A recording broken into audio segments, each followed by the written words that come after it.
राजीव भाई जी, आपके पास एक बार आ रही हूं, और आपकी पार्टी ने भी, और डिंपल यादव जी तो वहां पर पहुंची भी थी। आज बड़ा सवाल यह है कि इस पूरी व्यवस्था को ठीक करना है। ऐसे में ऐसा जो उनका कहना है, सुधांशु जी का, भारतीय जनता पार्टी का, कि ऐसे नारे लगाए गए जो कि एक पैटर्न दिखाते हैं। इस पर हमेशा सरकार को घेरने का हर सत्र के पहले, इस पर आपका जवाब। सुधांशु जी पता नहीं किस दुनिया में रहते हैं और कहां से लोगों को प्लांट करके नारे लगवाते हैं। अंजना जी, मैं इतने दिनों तक अपने क्षेत्र में था और कल शाम को ही आया, और यकीन मानिए मैं जहां भी जाता था अपने क्षेत्र में, भैया आप यहाँ क्या कर रहे हैं, देखिए वह पेपर लीक हो रहा है, हमारे इतने पेपर लीक हो गए, आप लोग समर्थन क्यों नहीं कर रहे हैं, अखिलेश जी जाएंगे क्यों नहीं। और मैं मजबूर हो गया कि कल शाम को जब एयरपोर्ट से उतरा तो सीधे वहां गया। ये लोगों के देश की भावनाएं हैं। ये तो कोई भी अगर आंदोलन होता है, ये जो लोग विपक्ष में थे यही लोग हैं कि उस समय के सीएजी के विनोद राय जी को आगे करके उनसे रिपोर्ट बनवा के 2G 3G कोल स्कैम सब में रोज रोज इस्तीफा मांगते थे। और जब इन्हीं की सरकार आई तो कोई किसी में सबके सब बरी हो गए। और राजनाथ सिंह जी इनके मंत्री हैं, बोलते हैं सरकार में कोई इस्तीफा नहीं देता है। मैं सब बहुत पूछता हूं कि इस देश में आप भी इतने लंबे समय से पत्रकारिता कर रही हैं, बहुत सारी सरकारों को, बहुत सारे प्रधानमंत्री को, बहुत सारे कैबिनेट को आपने कवर किया है। क्या नैतिकता के नाम पर इस देश में इस्तीफे नहीं होते थे, लोग इस्तीफा नहीं देते थे? और जो मैं वहां गया था किसी ने ऐसे कोई नारे नहीं लगाए। और मैं बड़ा दुखी हूं आपके पत्रकार अरविंद ओझा जी से, रिपोर्ट से, अगर आपकी इजाजत हो, और हालांकि मेरा कॉन्सियस परमिट नहीं करेगा, मैं भी था उस थाने में, मैं भी उस आंदोलन में था।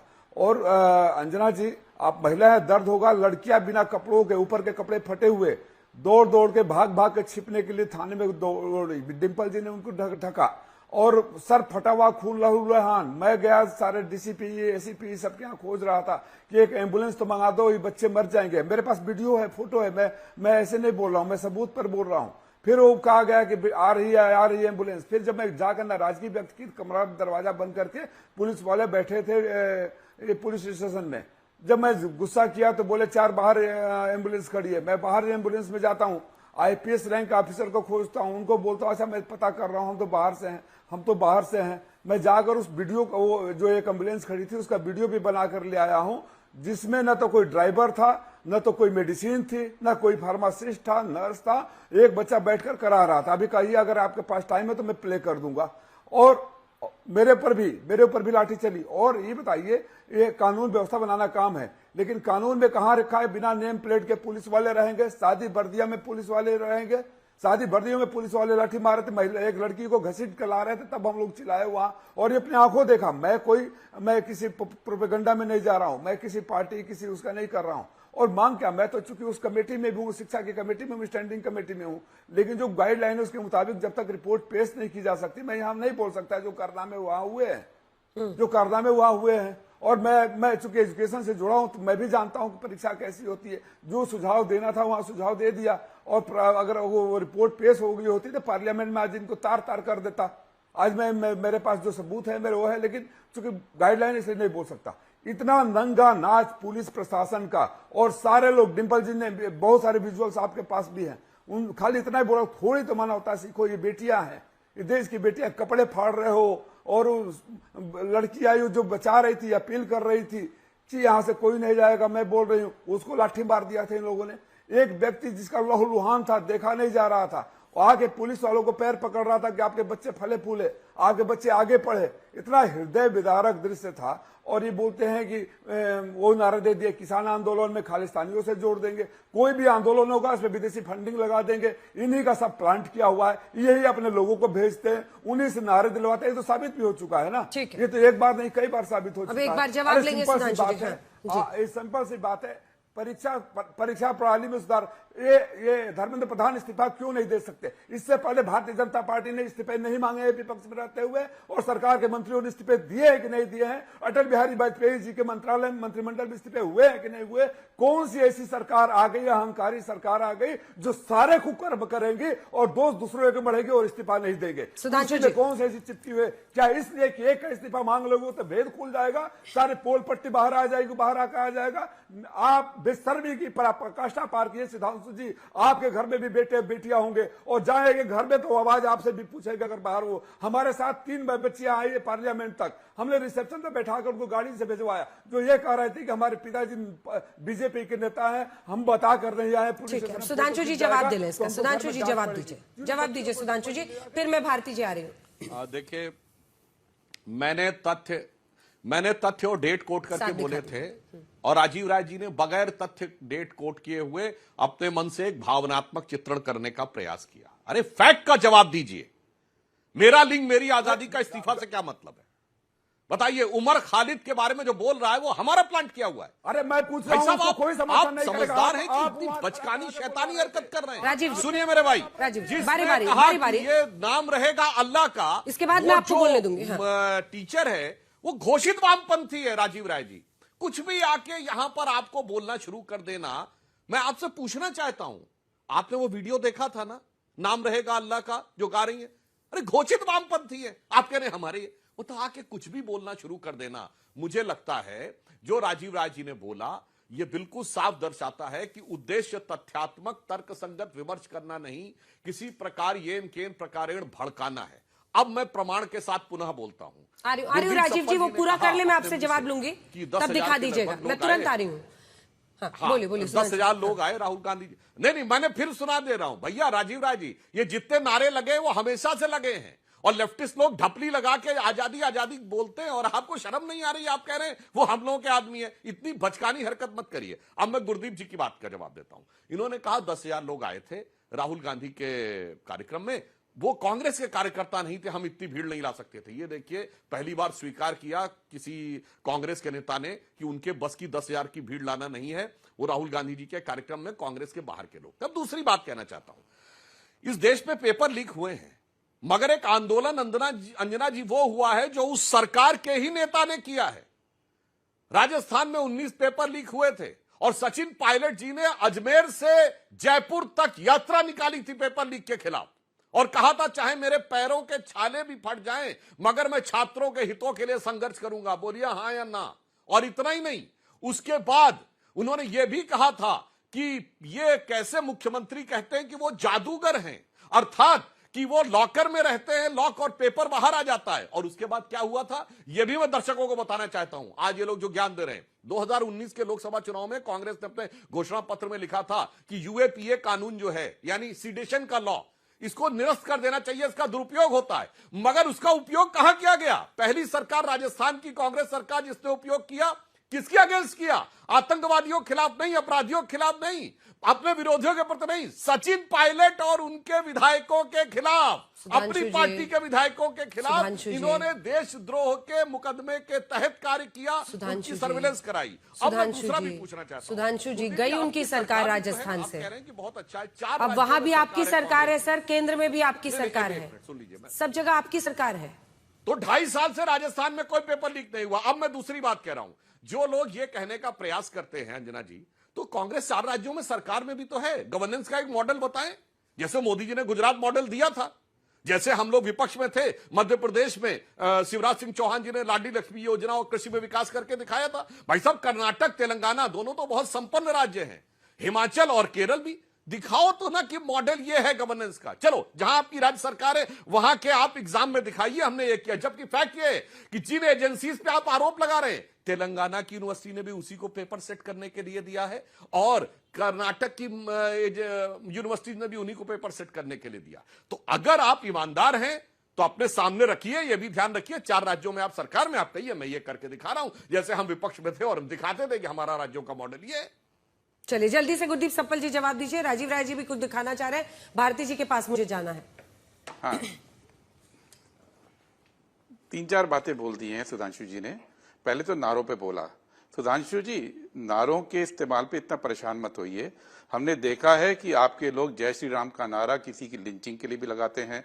ऊर्जा मंत्री के यूपी से जब पूछा जाता है कि बिजली नहीं आ रही तो कहते हैं जय श्री राम। अगर जनार्दन रेड्डी से पूछते हैं कि आप सदन में नहीं आ रहे हैं कर्नाटक में, तो वो बोलते हैं जय श्री राम। अगर बंगाल में किसी पे हमला करना है तो बोलते हैं जय श्री राम। नारों का दुरुपयोग पे आप किसी को सलाह मत दीजिए। दूसरी बात, आपने बोला मुखौटा और गैर राजनीतिक। अरे आरएसएस से बड़ा मुखौटा और गैर राजनीतिक संगठन इस देश के अंदर कौन है? हम तो कहते हैं कांग्रेस में कि राजनीति आत्मा है डेमोक्रेसी की, गैर राजनीतिक चीजें तो आप बोलते आए हैं। और तीसरी बात आपने बड़े अच्छा वो बोला आज गुजरात की मॉडल के बारे में। हम तो ये जानते हैं कि हिमाचल हो, तेलंगाना हो, कर्नाटक हो या केरला हो, सारे ह्यूमन डेवलपमेंट इंडेक्स पे, इंडस्ट्रियलाइजेशन पे, पर कैपिटा में गुजरात से ऊपर हैं।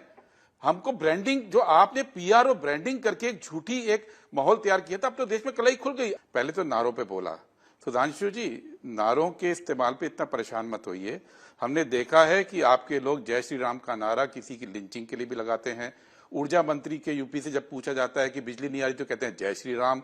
अगर जनार्दन रेड्डी से पूछते हैं कि आप सदन में नहीं आ रहे हैं कर्नाटक में तो वो बोलते हैं जय श्री राम। अगर बंगाल में किसी पे हमला करना है तो बोलते हैं जय श्री राम। नारों का दुरुपयोग पे आप किसी को सलाह मत दीजिए। दूसरी बात आपने बोला मुखौटा और गैर राजनीतिक, अरे आरएसएस से बड़ा मुखौटा और गैर राजनीतिक संगठन इस देश के अंदर कौन है? हम तो कहते हैं कांग्रेस में कि राजनीति आत्मा है डेमोक्रेसी की, गैर राजनीतिक चीजें तो आप बोलते आए हैं। और तीसरी बात आपने बड़े अच्छा वो बोला आज गुजरात की मॉडल के बारे में। हम तो ये जानते हैं कि हिमाचल हो, तेलंगाना हो, कर्नाटक हो या केरला हो, सारे ह्यूमन डेवलपमेंट इंडेक्स पे, इंडस्ट्रियलाइजेशन पे, पर कैपिटा में गुजरात से ऊपर हैं। हमको ब्रांडिंग जो आपने पीआर और ब्रांडिंग करके एक झूठी एक माहौल तैयार किया था, अब तो देश में कलाई खुल गई। आप पुरानी बातें मत बोलिए। आज की तारीख में बताइए 154 पेपर लीक हुए हैं जो पकड़े गए 10 साल के अंदर, 154। जो नहीं पकड़े गए उनकी बात कीजिए। और ये बताइए कि जो एनटीए आपने बनाया 2018 में, उस एनटीए को आपने ऑडिट से मुक्त क्यों किया? आपने एनटीए जो बनाया उस एनटीए को इस तरह से क्यों बनाया कि पेपर सेटिंग हो, पेपर का ट्रांसपोर्टेशन हो, सेंटर का लोकेशन हो, पेपर की चेकिंग हो, सब ठेके पे दिया जाए? ठेकेदारों से इतना प्रेम क्यों आपकी सरकार को? इसका जवाब दीजिए ना। ये जो व्हाट अबाउट ट्री है कि आपकी सरकार में हुआ, इधर से हुआ, उसको छोड़ दीजिए। छात्र ये पूछ रहा है कि मोदी सरकार ने वो पॉलिसी क्यों बनाई?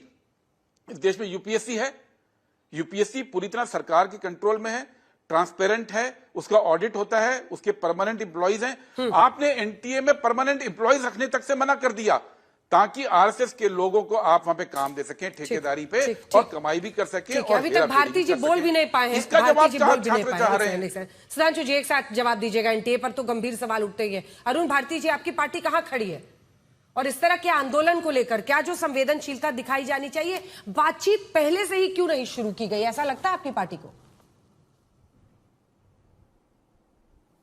अंजना जी बहुत बहुत धन्यवाद। देखिए मुझे थोड़ा समय दीजिएगा बोलने के लिए।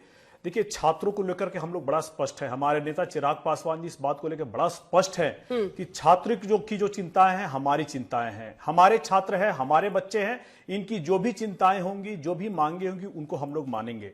मगर छात्र राजनीति के आड़ में कुछ ऐसे लोग उसमें घुस जाएं जो अराजकता फैलाने का प्रयास करे तो कदाचित सही नहीं है।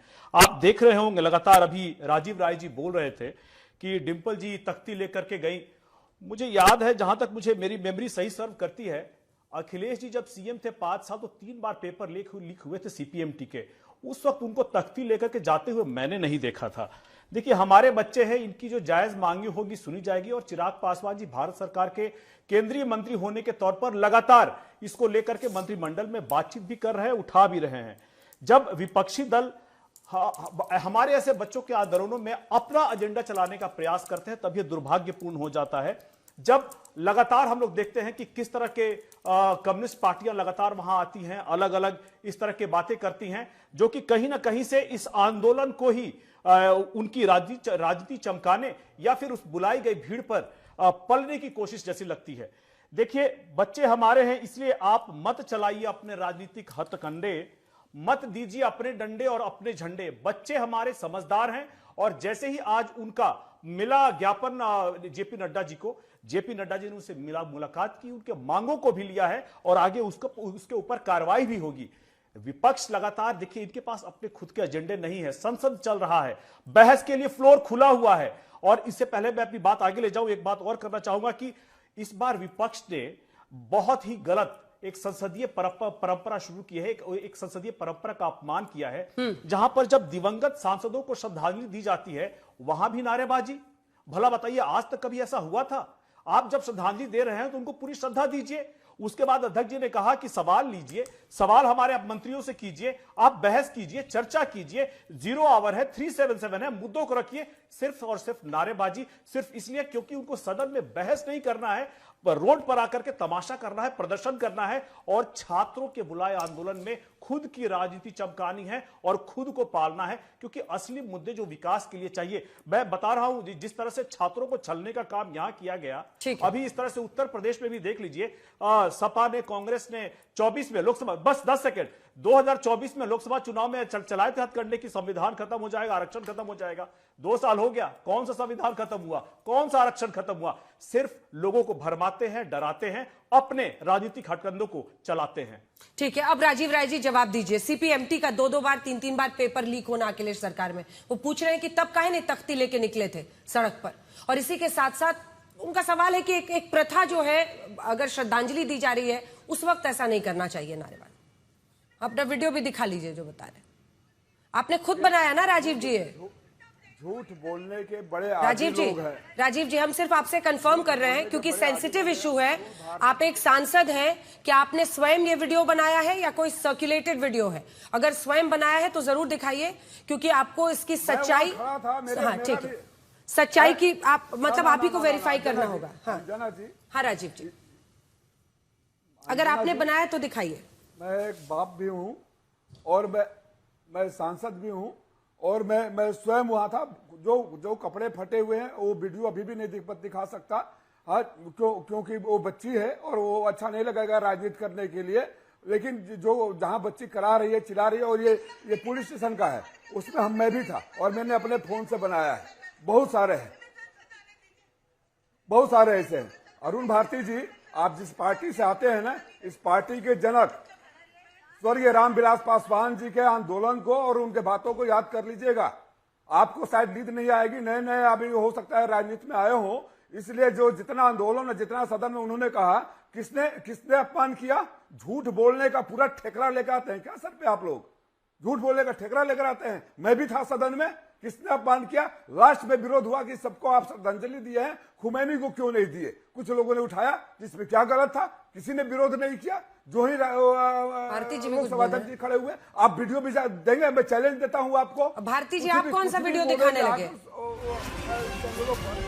खबर आ रही है कि 1 सेकंड, राहुल गांधी का प्रधानमंत्री नरेंद्र मोदी पर हमला, मोदी युवा विरोधी प्रधानमंत्री हैं, ऐसा राहुल गांधी एक्स पोस्ट में अपने कह रहे हैं। पीएम नाकाम शिक्षा मंत्री का इस्तीफा नहीं ले सकते। 152 पेपर लीक, एक भी दोषी को सजा नहीं। सुधांशु जी जवाब, अच्छा पहले आपको सुना देते हैं।